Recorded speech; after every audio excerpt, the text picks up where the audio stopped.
This podcast is a quest for well-being, a quest for a meaningful life through the exploration of fundamental truth. Enlightening ideas, insights on physical, mental, and spiritual health. The inspiration is love.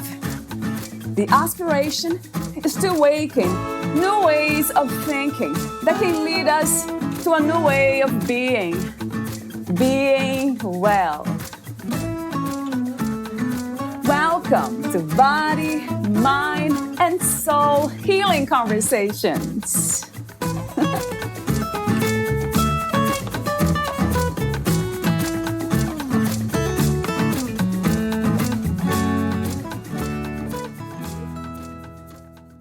Mental health is not only a part of overall health, it's the most important part.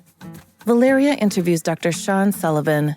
He is the author of Be Your Purpose, 10 Steps to the Life You Were Born to Live, and The Mind Master's Silent Journey, a 21-day roadmap to becoming expert in your chosen life. Dr. Sean Sullivan is a licensed clinical psychologist and founder and CEO of One Perfect, an enterprise mental health and wellness platform that delivers personalized mindset shifting experiences called shifts. Dr. Sullivan began his formal psychology education at Harvard University and completed it with a psychology residency at the University of Texas Health Sciences Center and postdoctoral training based at the University of California, San Francisco, UCSF. He has since been featured extensively in national and international publications, including the New York Times, Forbes, and Huffington Post, to name a few. Dr. Sullivan's clinical research focuses on applying technology to improve mental health, particularly by teaching anyone how to shift their state of mind on demand. As a psychotherapist for over 20 years, he also wrote popular psychology books and articles, and created countless digital mental health, wellness, and peak performance psychology courses, apps, tools, and virtual reality (VR) treatments. Based on researching the impact of teaching his patients how to strategically shift their state of mind in a few minutes anytime, i.e. shifting, Dr. Sullivan developed Shift Therapy TM to guide anyone through shifting into a better state of mind from their smartphone in under 10 minutes anytime. Demonstrating a major endorsement for shifting, the Regents of University of California approved piloting shifts at University of California, Santa Cruz, UCSC, during the pandemic. After 2 years of successful pilots, UCSC's Health Center subscribed their entire 20,000-plus member community to receive shifts in 2023. Dr. Sullivan believes teaching shifting is the best way to address the massive U.S. and worldwide mental health and unhappiness crisis we currently face. Meet Dr. Sean at oneperfectshift.com.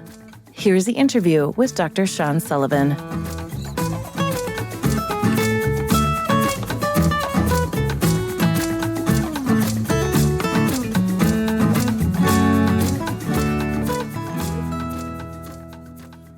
In your own words, who is Sean? Who is Sean? Okay. Well, why don't I come from, what a great question. Why don't I come from backwards a little bit and move forwards? I actually had the opportunity to think about this a little bit because I was asked a similar question for an article. And it really makes you reflect, how did you grow up was the question. And I think that really ties into who you become. So for me, I'm now a clinical psychologist, but when I was growing up, I grew up into a family. My dad was a professional tennis player. And so that was a big part of my life, and getting trained by my dad as my coach as a tennis player and learning about, how do you prepare to perform? How do you plan to do your best? How do you set your intentions? Those all became a big part of who I became.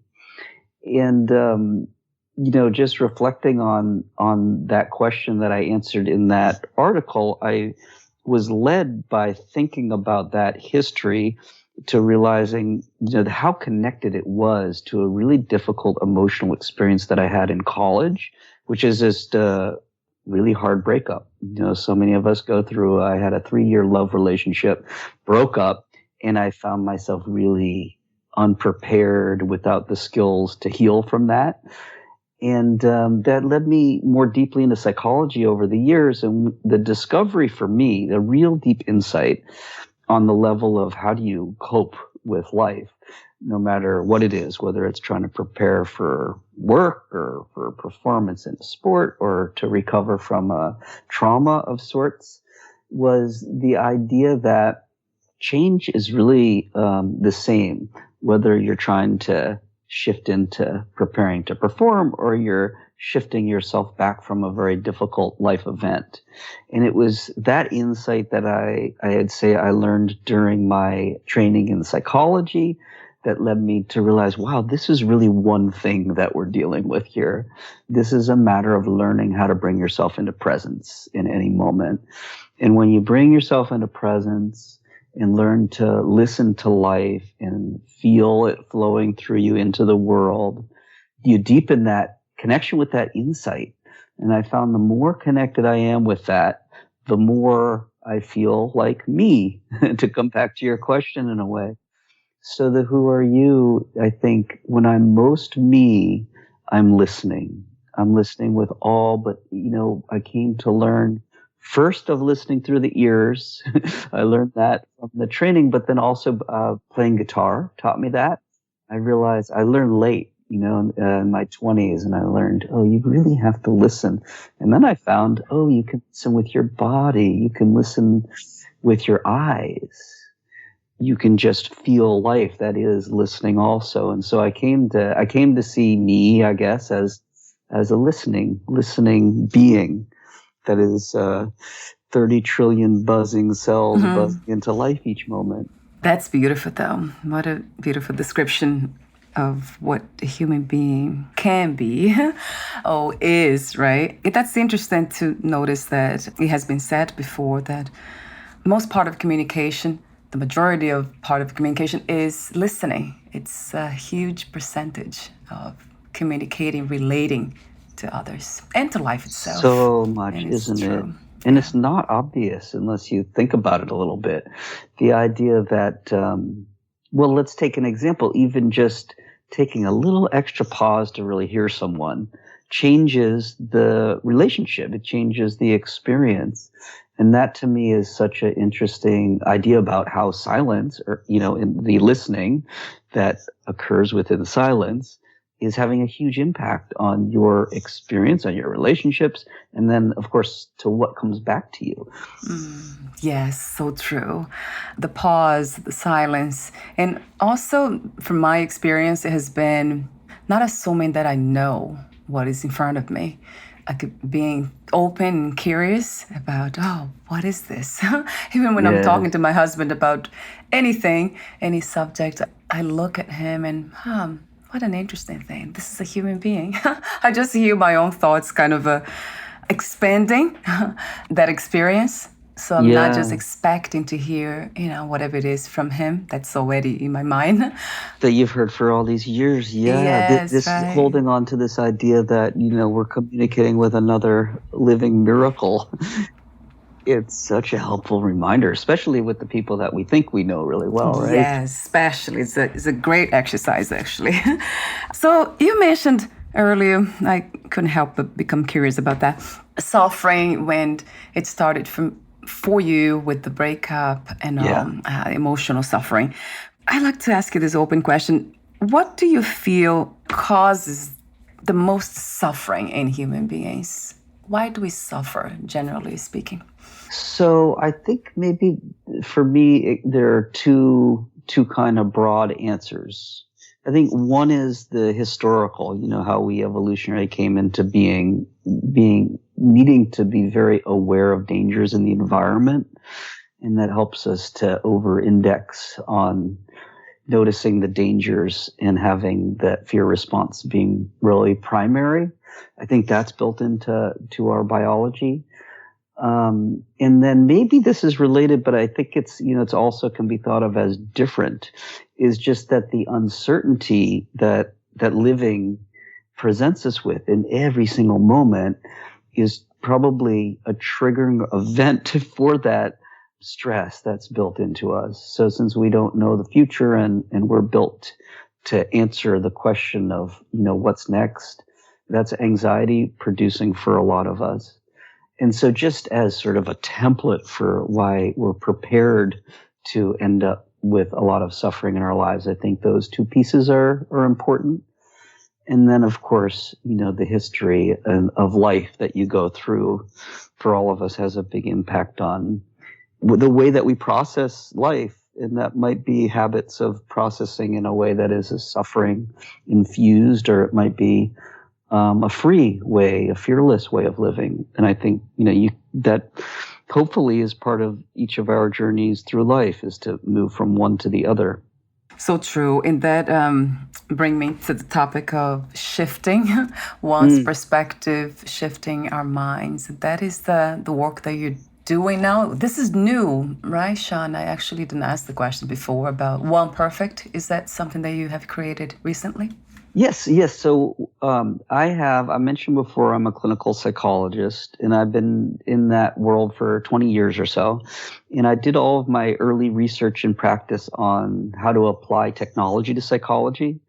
And so through that background of experience, creating lots of courses and apps and online things and seeing what worked with patients and what didn't work, I started a company 4 years ago based on this singular concept of shifting. And the concept for the company, the intention for the company, is to teach people how to be able to shift into a better state of mind in 5 minutes anytime. It really, all of this is not new in the sense that it relies on the history of awareness, all of these presence practices that I'm sure that you and your audience are really familiar with. So this is a kind of presence practice, but it's a practice with a very specific intention. The idea being that, during the course of your day, you encounter a stress, or you are overwhelmed, or you can't sleep, or you're lonely, or you have a meeting coming up that you want to prepare for. You say, I want to take 5 minutes and very intentionally shift into the best state of mind for the next thing for my day. And so that's a little bit different than how we think about meditation traditionally, or how we think about mindfulness. But it's to me, a very practical way to use what we know works scientifically and what we know from the presence practices that has particularly long-term effects if you repeatedly practice. Yes. And that makes me think about practicing the practice of shifting. It's similar to practicing almost anything, the habits we have of overthinking. It's just kind of, in a way, perpetuating that habit of thinking about one thing that causes so much stress, and then, of course, leads to deep suffering. And I have seen that so many people and myself included, of course, before, years back, overthinking. That's so dangerous. Yeah, all of these presence practices to me share the quality of teaching this idea that we can observe that content that's flowing through us in our inner world, whether it's repetitive thoughts or the feelings that are associated with them. And it is through repetitively doing that we shift a bit naturally, especially if you have, I think, some container for that experience, some trajectory to learning in a way that's helpful. With that, Sean, I have a question about, from my own experience, even recently, I have noticed that sometimes a feeling, an emotion, or thought, it's quite persistent and it doesn't want to shift in a way. It doesn't go away. So would you say in this case specifically, it's because it carries a message? It's trying to propel us into action, into doing something about what is being presented? Yeah, I think that there probably are, a range of things you could attribute to why that might be happening. To me, the idea that it can be something that is preventing you from living in a way that's maybe scary also is another idea. Sometimes we have these repetitive thoughts because we can't let go of something. And if we let go of that thing, then we perceive a whole new life would open up, and that might be scary in a different way. And so those patterns can get so persistent when we repeat them over and over, not just, the obvious way that a habit persists, but we now know from the brain science that if you repeat something over and over, the brain network that's producing that sequence of thoughts is strengthening, it's thickening, it's recruiting more brain cells towards it. And so there's, that's another reason, right? A biological reason why it becomes harder over time. And it's another reason why these kinds of practices are really important to put into your life, especially if you're having, those kinds of, it's not just that, right? It's a repetitive sadness or a loneliness. But it's hard to pinpoint the historical reasons why. And I also think that it's probably in most cases a combination of those things. Yeah, it makes a lot of sense to me. Of course, it has where there's smoke, there's fire. That's a great analogy. That's what I heard about that the other day. So that might be the case very much with addiction patterns. I know you have a shift, many of them on your website, wonderfully outlined. You have shift when life is difficult, shift to full presence, and then shift into confidence, inner peace, and then shift addiction. So my question about addiction is that possible to shift the mental content, the mind, without changing the body itself, the biology? Because some addictions are connected to the cells, to the body. Yes, 100%. So it's an interesting question. I had, I think that the answer is, I can't remember how you phrased it, but no, probably. They all have to happen together, right? Yes. I had a really interesting discussion with an old colleague recently, and he's a kind of psychologist who focuses on the behavioral activation, they call it. So it's like you need to actually make a change, and then that change that you make, for example, you want to start running again because you've gotten in the habit, the addictive habit of not exercising, let's say. And so for him, in order to make that change, it's just important to get started. Whereas for another kind of therapist, let's say, they might say, change your thoughts about it, and that's going to lead to the change. And so I think that distinction speaks a little bit to that question about, is an addiction a physical thing? Is it a physiological thing that needs to be changed just by action? Locking yourself away from the substance, for example, might be an action in that case. Or is it really the thoughts and the whole history that led to those thoughts that needs to be addressed? And there's a lot more to that question, right? But I think, those two things together are both essential. And I remember, actually when I was drafting that, I think it's called Shift Addiction.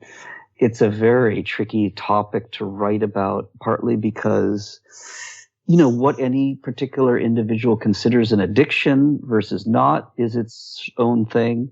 And then, really the idea of shifting addiction in 5 minutes is a little absurd, but there's a way to frame how you think about your own experience that can be very helpful.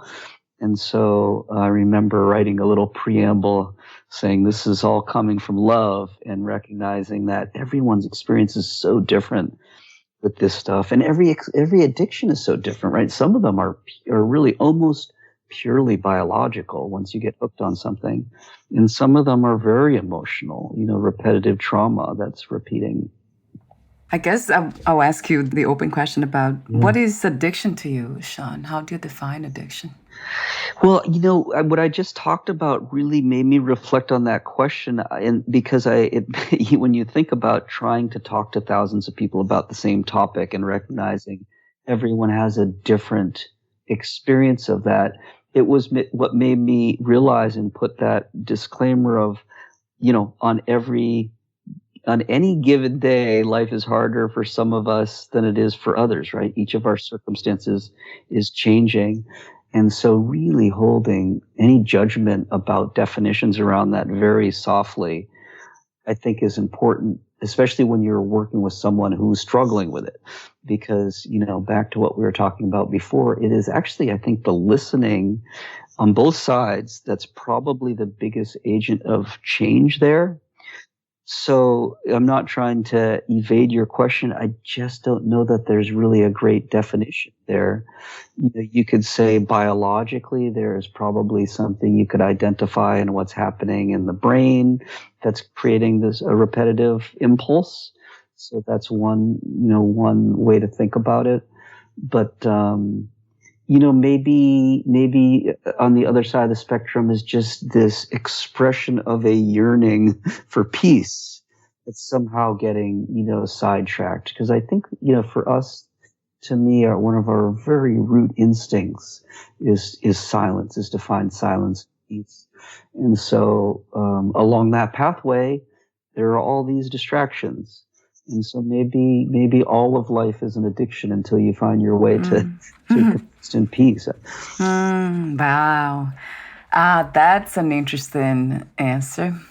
Right. Yeah, I'd like to think about that with you. I don't know. I haven't really thought of it that way, but it's I think there's merit to it. Yeah, that's to me, you just kind of paused me here for a moment. Life itself being an addictive kind of experience. Yes, from my spiritual point of view, I would say so. Yes, the obsession with experience has gotten us to really, let's say, navigate through this, and in this meaning everything, pain, pleasure, joy, sadness, all the opposites and everything that exists in terms of experience. So that makes so much sense from that perspective. But that might be too abstract for most of us, it's right? I think to you're think right. about It's very abstract. One way to bring it to earth a little bit might be to say that most of us, maybe all of us, you could say, have a thinking addiction. For sure. Not able to just naturally turn it off. And so by Yes. definition, there's this sort of repetitive thing going on. And then within that, you might be able to categorize what your particular patterns are. But thinking addiction, I don't know. It's hard to know if it's more than 1,000 years ago. It feels like it is to us, right? True, it does. Yeah, I love what you said us about the longing for peace, for inner peace, for happiness. Right, trying to find happiness or inner peace out there or somewhere. And then we tend to obsess and fixate on things. Yeah, that also resonates true. Yeah, I used to think about this idea that we are each born out of silence, presumably, as far as we know, and then we fade in the silence eventually. And I think that's a really interesting idea, because that means maybe the journey of your life is into noise and then back into silence. And so the spiritual journey, I think, can be conceived that way, of finding silence increasingly. These are all words that people think of differently, but I think of silence a lot like listening and a lot like presence, basically. So I think there's a lot of overlap there. And so for me, the experience of learning to find silence through listening is really powerful in terms of dealing with the challenges we're talking about, the addictions of thought, the addictions of everything else. And that's why I love shifting, because once I found this in my own experience. I was really having trouble sleeping overnight, waking up with stress and anxiety about, got to get up in the morning and not prepared, and all of the things that so many of us go through at some point. This was right after graduate school. You're becoming a psychologist, got all your debt, and you're trying to figure out, you're supposed to help people. So I was struggling with it then, and that's when I developed a sleep shift for myself, because I said, I need to figure out how to approach this in a reliable way. And so that was what taught me that once I found a shift, which is basically a script that I could take myself through for 5 minutes when I would wake up, to get myself back into, if not a sleep, but at least a peaceful, quiet, silent place where I was getting rest. And then I saw, this works for me every time I do it. And after that, I knew I'm only 5 minutes from peace no matter what, anytime. Mm-hmm. And I think it was that insight. And when I work with patients, it's when someone knows that they're only a few minutes away from a better place, I call it a better state of mind, anytime, that particular piece of personal knowledge is so powerful because it makes every time you have a difficult experience very different all of a sudden. So, because we are on this subject of shifting, how it works. So, can you explain a little bit more how it works, Sean? Okay, so this is I talked about one origin, right? That was a sort of a personal origin, but really the concept for me comes from, if I've been a psychotherapist for a long time.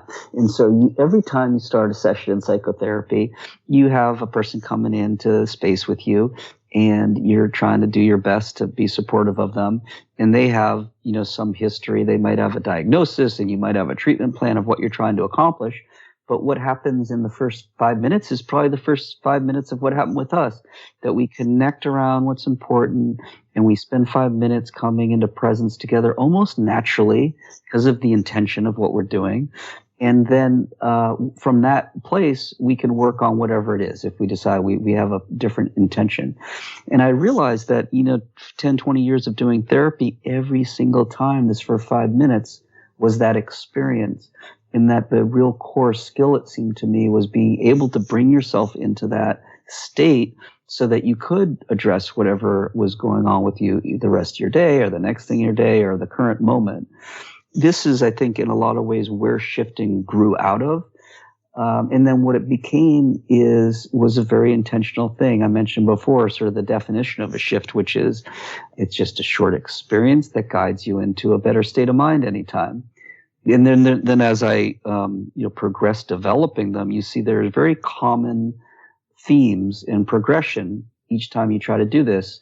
It can vary, but you're going to say, you're going to take a long, deep breath to get started, and you're going to set an intention for what you're doing over the next 5 minutes. My focus is going to be on shifting myself into a better state of mind, and then we're going to do some listening to life. And I think maybe the most important component of this is, as you do any of these experiences, noticing what's shifting, for lack of a better word, internally. So even I love to start by saying, let's take a long, deep breath and notice the change physiologically, the physical, the feeling state change that occurs. And if you can notice that, I call it a mini shift because it's going to be small, but the core skill of all this is noticing those mini shifts, because if you can do that, they add up to major shifts. It's a matter of listening, setting an intention. We talked about if it's for addiction, you're going to focus on that. If it's for motivation, you're going to focus on the ways that you get your body prepared to do something. So the content's a little bit different, but the structure, those core elements I talked about, including towards the end, you're going to think about, well, what is the next part of my day? I'm going to set the intention to be present for it. There are common themes. And what I've found is that actually it's so comforting to have common themes because they become mantras in a way. For me, take a long, deep breath is now just a sound that brings me into peace. A collection of sounds. And so I think, ultimately that's what a shift becomes is and I'll say while we're talking about it, in the One Perfect Shift app, you learn to record your own shifts so that you're speaking in your own voice and you're listening to your own voice and you're able to actually speak yourself, which I think is really the core skill. Speaking yourself or speaking someone else into a better state, it means that you really have a firm grasp on how to do it. And it's not that hard. Like 90% of people over the last 4 years that take a 1-question survey at the end of a shift report that they shifted toward where they were trying to shift to. So it's fairly natural for people. Right, to change perspective, to shift, as you say. It's so true. Yeah, with the right content. Yeah. Yeah, I love the way you say it, listening to life. It's putting us in that state of listening to ourselves, and that changes everything. Yeah, that has been my experience. The shift therapy can be found on your website, which is onepperfect.com. Can they also be found through Apple, like the apps? Yeah. So actually just a little bit of a distinction here. So oneperfect.com that you just mentioned is the website where organizations who subscribe to shifts go and learn about, and they can test shifts. And then oneperfectshift.com, if you're an individual or you're interested in trying shifts for free and all of that, is where you would go to begin to learn. And then from oneperfectshift.com, you can link to the apps to get those personalized shift experiences. And I mentioned learn to shift yourself and to speak your own shifts. And then you can actually record them and share them with others and build sort of community around what you like and what works for you. And then shift therapy actually is the next phase of what we're doing. So that's One Perfect Shift. One Perfect Shift is the apps in the App Store and then also on Android. But the next phase of this is that we're adding what we call shift therapists into the app, so that if you came in and you say, I'm feeling lonely or sad and I want to get a shift, that a trained shift therapist who resonated with you, you would pick, like you're picking your Uber driver, you'd look at the reviews and you would pick someone that you wanted to get a shift from, and they would show up live and they would shift you based on the shifts that we know work for what you're looking for right then. And they don't have to be mental health professionals. This is a peer-to-peer network of people who are really good at connecting with others. And, we see that they'll get ratings, and if they have a 5-star ratings, it means that they're great at shifting you. So that's the future. And really the reason I'm doing a lot of these kind of talks and interviews and meeting people is to recruit those folks. So if anyone thinks they might like to do that, to me, my fantasy is that we'll all realize that dedicating or volunteering or even getting paid for 10 minutes a week to shift someone else gives you incredible personal benefits. Connecting with someone, teaching them, practicing yourself, it all is of a piece. So if you're interested in that, we'll get more information on those websites we mentioned. That sounds like a wonderful vision, Sean. So Thank you. We just help each other. And to me, that's what this experience is all about. Yeah. And what's not obvious to people is that the person that's doing the helping is often getting more value than the person who's getting helped. In this case, we know the person who's getting helped is getting a lot of value because we're seeing they're learning to shift. But really, that feeling state of giving something of yourself and giving something that you're good at doing, sharing that, this is my favorite thing of being a therapist is, it's a rare profession where you just get, people say afterwards how helpful it was and thank you. And it's very personally rewarding. Yes. It sounds almost like, might be having a purpose. Would you call it a purpose or something similar? I think if you felt like it really resonated with you, it could definitely grow into that. I don't know if you're making a comment on the purpose work that I wrote a book called Be Your Purpose, and that was very much about listening and all of the things we've talked about, presence. So I think for me, it's the work, it's a reminder and a return to purpose every time I do it.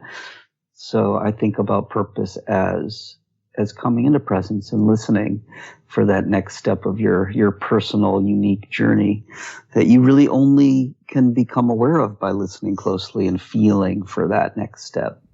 That's true. Would you say that that's also the purpose of the human experience as a whole? Well, I love that what we were talking about before of, a journey to silence, and listening is very much like that, right? So, remember I'm going to give you an obscure reference here. Remember was it the grandmother in The Matrix who was baking the cookie? Yeah. Anyways, to me, she's a model. She's like a beautiful listener, but just full of wisdom also. Yeah, not the wisdom keeper. Yeah, she had a name. She was the Oracle. Yes, right? Oracle. Yeah, Yes. she's the Oracle. Yes. Yeah. So maybe all of our purpose is to become the Oracle at the end. Yeah, I love that. And that sounds very spiritual to me in a way. And we talked briefly off record about spirituality and science.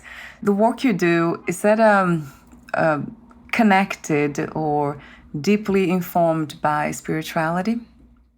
Oh, I think 100%. Yeah. For me, and probably for most people who get into psychology, I talked about that difficult emotional life event. And of course, that wasn't the only one. And it's through those events of suffering that you realize that there is this suffering in life, and that the spiritual dimension is the only dimension that has something to say about it ultimately.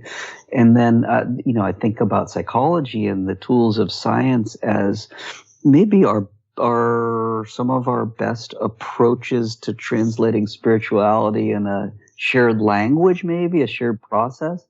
So I think of it a lot that way. There was, and I learned a lot from going to, what was it called, mindfulness-based stress reduction training. And that was at the University of Massachusetts Medical School, where John Kabat-Zinn founded his work. And really what that work was taking the spirituality of Buddhism largely and stripping away spirituality so that he could try to evaluate scientifically what are the pieces of this that can be reliably shared to have certain effects. And so that to me is really the model of how you can, reverse engineer from spirituality into some of these processes. But ultimately, you return to spirituality, I think, for your peace. Yeah. As you said, off record, that it's one and the same, isn't it? Spirituality and science. Different words, yeah. Yeah, trying to find what the nature of reality is. Right? Yeah. What is true here? And the tricky thing is that, we use words, we all use the same words differently, slightly differently even, right? The same God has a different meaning to everyone who shares that God, for example. So I think what science tries to do is say, okay, we're going to define words so at least we have the same language. So it has a certain amount of power and usefulness, but then again, the mystery is actually where the power is. The mystery, the unknown. Yeah. That would be amazing if we kind of lived in presence. I kind of reframe using the word now or the moment, because that implies time, past and future. Mm-hmm. And I really don't see that as real, because it's a mental construct. Even now. I like having that. That's so, because, I love the power of now. Yes. I totally understand what you're saying. You do? That makes sense. Yeah. Because then I accept the idea that time exists, and I don't see this as this experience. You should have just been the power of blank, I guess. Yes. Actually, presence sounds really good, because it doesn't imply time or space. It's just present. But who knows where and how, and there's no. It's just very open. That's I guess what. And listening, we like listening together too, I think. Yes, that's why I love this. I love talking like this, because it really does bring you into it. You're kind of we're zeroing in on the target, which always ends up being presence, and then we're playing with it somehow. We're playing from it. Right, exactly. Always, here in the spaceless here, right? Mm-hmm. So we're almost at the end, Sean, but I do have I made a lot of notes here, so I have a question that I wanted to ask you earlier. I guess was planned to ask earlier. So you say, there's a quote here from you: mental health is not only a part of overall health, it is the most important part. You mentioned that. So that caught my attention in the sense of what is mental health? How do you, not defined, but what is to be mentally healthy? Would you say that mental health is a dynamic process? It's always changing? Yeah, I actually do think of it as a definition, and you won't be surprised to hear that I think of it as, I would say, a measure. Let's say a measure of your mental health is your capacity to shift into a better state of mind when you choose to. If you're not able to do that, then you're going to be stewing in emotions that are, outside your control, like a lot of life is. And once you're able to do that, then you have a lot more, let's say, mental fitness, mental wellness, mental health. So that's how, through this work, I've come to think of it. It's constructive for me to talk about it that way. Yeah, that it also, I think, gives you a sense that you really can take some control through certain practices of your mental health. And it's not to say it's easy by any stretch, but for me, it became 5 minutes in the morning of shifting into a better state. And I found that when you do that habitually, if you wake up on the wrong side of bed, Yes. it changes your day completely. Even Yeah. if you're well, feeling good, it amplifies it, and then it really does carry forward and changes the trajectory of your day. So there are things you can do to support your own mental health. Yes, that's a wonderful, insightful definition. I didn't expect you to say, define it that way. So the ability to change, to shift our mental state at any moment. That's powerful. Well, that's to me the definition of power, of true power. Oh, I love that. Yeah. Hopefully we can spread that idea.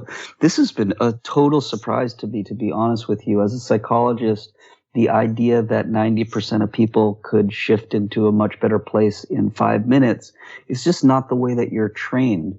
The concept of therapy or coaching is a certain number of sessions through which you improve over a period of time. And that has like incredible power and merit, I think, as a separate thing. But it does, I think, obscure the idea that you also are only a few minutes away at any time from a better place. And coming back to that better place is the mechanism through which you're going to work on your mental health. So they really do tie together. And, I like to, when I'm talking about this, remind people that you even mentioned this earlier. You might shift for 5 minutes and get into a better place. And then a minute later, you're back ruminating on the thing you were thinking about, right? Yeah. That happens to all of us. But still, the power of having done that, one more rep, is having a real impact on how long that peace sustains. So don't get discouraged. Just like in meditation, we're constantly getting distracted. It's very normal. Yes. And the power it really relies in coming back, always knowing how to return to that peaceful state, the silent remembering state. that is your intention, is to listen again. What a beautiful idea, work and vision and service to humanity. Thank you so much, Sean. It's so nice to talk to you. Yeah. I know it took a long time for us to get together on this. I know you're busy and I am too. So I'm so glad we did it. Well, here we are, right, in the timeless here, as I'd like to say. Never mind how long it took. It doesn't even exist, I guess, by your model. That's one of the things that has worked for me a lot within that shift, that moving the mind into not to just let go of the past, done and forgotten, and always not even thinking about the future, but just being present. Perfect. Yeah, and I know that takes tons of shifts. And it takes a lot of shifts, and then it does. And then you get better, and then maybe you get worse, and you have to do some more, and it's life, right? It's the dance. But I think about it as a lifestyle, and that's why I love this idea of becoming a shift therapist. I think of myself as, by the way, the original shift therapist. So I'm not just suggesting it to people. This is, for me, a lifestyle that's been so profound. And as we talked about a little bit before, I'm sure for you too, the more that you spend your intention and focus on this kind of thing, the richer the experience becomes for you. So it's just such a great life journey. Yes, that's another beautiful suggestion about making it a lifestyle, not just a destination, a place to arrive and stay. That has been one of my humble understandings, that I was always looking for a destination, a happy place to stay and never leave, but it doesn't work that way. And not unfortunately or sadly, it's just how it is, right? This is how this reality really operates. I think it's a little bit connected to what we talked about early on, where we're wired to keep an eye out for what is next and what might be threatening. And so there is sort of a time-bound orientation there. But the peace does seem to come in the moments of presence and silence, and making a life of that is doable. We see it, and then we know, at least if you've done this for a while, you come to know personally that you improve at it. And so it's very self-perpetuating practices. You're not just the messenger of this, which you speak of, but you come across very much as the message itself. I can hear in your voice and the way you speak about these things. Very genuine, very pleasant, very peaceful. Yes. I'm trying to take a nice compliment, but I can't help but think of those old commercials of the hair club for men. When he said, "I'm not just the president, I'm a customer." and he was a bald guy that then got hair from his own company. Oh gosh, yeah, I do. If any of your listeners that remember that, hopefully we'll get a giggle out of that. That can relate to what we just said here, right? Yes. Thank you so much, Sean, for your presence. It's truly beautiful, and I love your work and your vision and everything about it. It's just, well, to me, from my perspective, highly spiritual in the sense of finding what the truth is, and in that sense of peace. That's what we are looking for, all of us. Thank you so much. You're making me blush here. You could, if you could see me, and I'm going to return the compliment. I love your work too, and all of the episodes that you've done, and the special people that have come on to share their wisdom. So we're all in this together. Yes. I definitely would say so. Yes, all the people that come to this platform, yes, we are sharing the same vision. So the ending questions, let me see. But before I ask you this final question, Sean, is there anything else that you left unsaid that we forgot to talk about for some reason? I don't think so. I think for me, we got everything. I'll do another just mention of, become a shift therapist if you're interested. We're trying to build that out now. And I think, given how much sadness and loneliness there is in the world, getting people live helping other people is really going to be important. Yes, and I'll have those links on your podcast profile, and also mentioned the specific calling for those who are interested to join your platform as well. What 3 experiences you wish everyone to have before they lose the body, before they die? I think I'm going to take the easy way on this one, Valeria, and say silence, silence, and silence. Yeah. Not so easy for most of us. That's not easy at all, actually. So simple, right? Just say peace, silence, presence. We talked about they all overlap. Maybe those are the 3. Yes. I found, and I agree with you, but the instruction that helped me the most with that is take 100% of your attention and just listen to life. Listen to all of those things for 10 seconds that you otherwise wouldn't hear. And we can do that together if you would like. But what I was really trying to get at is that if you do that at any moment, you're going to notice that shift into silence, that shift into presence, just from putting 100% of your attention focusing on listening to life. That's such I can't help it but say beautiful again. It's active, that's why it helped me, is because it's actually doing something that is, in a way, doing nothing. The question that comes to mind is what it takes for us to engage with these practices, profound practices that can help us to live a peaceful life besides suffering, because a lot of times, as in my case too, suffering so much to get to understand these concepts, that they're very practical and very real. Yeah, it's such a profound question, and we've really grappled with it. My first answer was the same as yours, is suffering is what brings most people to start to look at it. But the real question becomes what builds that habit or that lifestyle. And what we found, at least in the work that we're doing at One Perfect, is that if we send an email of a shift to people's inbox a couple times a week, then it's the easiest way that we've found where people just can open up in their private inbox a shift and they can read through it or they can listen to it. And we found that 50% of people that subscribe are reading those every week. And so that's a way to build a habit that I haven't seen before. And I think it's a very tricky habit to build because you do it for a while and then you get distracted, even if it's only 5 or 10 minutes. But that's what keeps me, that, and then also creating the shifts, obviously, that keeps me returning to it. So I tried to build all of that into what we do here. So it is suffering's one, but then also there is desire to change, to expand, to know more of ourselves, of who we are. It might be that too, because I know my this longing per se came to me when I was very young as a child, and it never left me, Sometimes I ask that question too. Is that something that we all have, this longing for peace, even if we are not suffering? I think so. Yeah. I think we talked a little earlier. To me, this is probably the fundamental instinct that you never see getting talked about. But I think it is this instinct to return to silence, to quiet, to peace, whatever your word is for it, is really where we're trying to head through love and through pain and through all of the achievement-oriented ambitions that we have. I think the root of it is a return to that peaceful silence. That's true. And that's, as you said before, and it is by listening to life that we can be in touch with that again, with that longing again.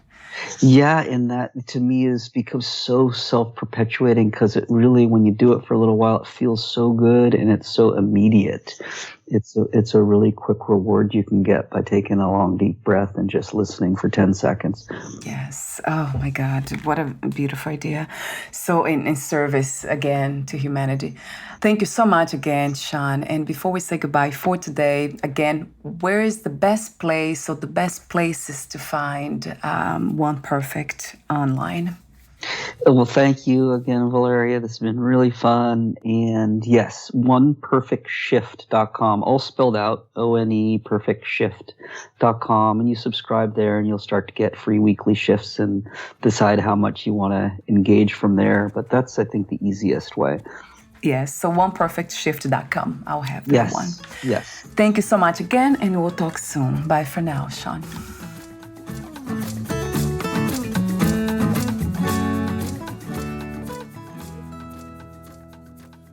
Thank you for listening. To learn more about Dr. Sean Sullivan and his work, please visit oneperfectshift.com.